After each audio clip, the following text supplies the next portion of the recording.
Kohimen kopera ngiyo I hakama jongi kayimane nativity ha Bethlehem. Kade hapo kane kayimane ngidon ga jaka ka ya ujisu.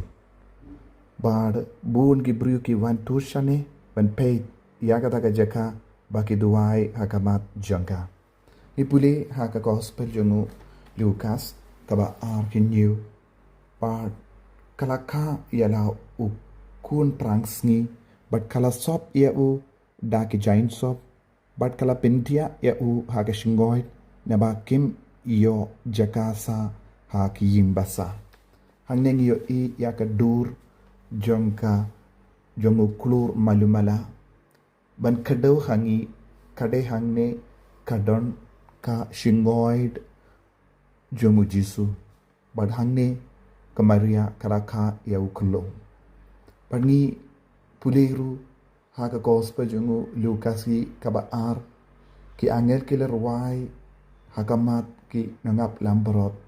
washating ngawanra yaka kubur baba happy kaben wan lam ka jingkamen bakrau ha ki paid ba baro kaburam ha uble upa hajrong tam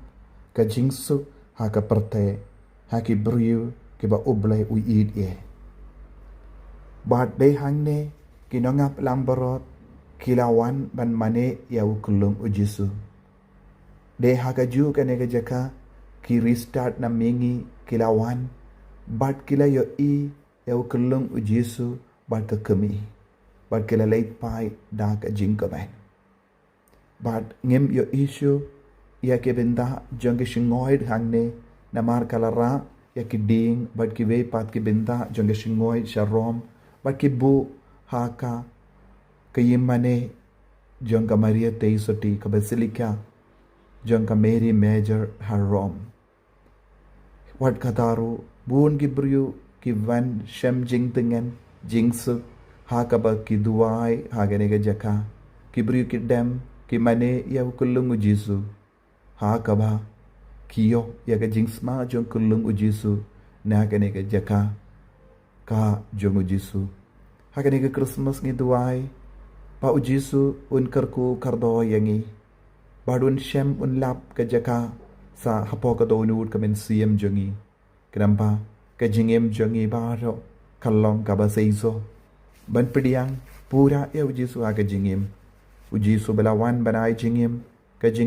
ka ba pura yangi jisun karku kardo yapi iwai pa iwai kiba pay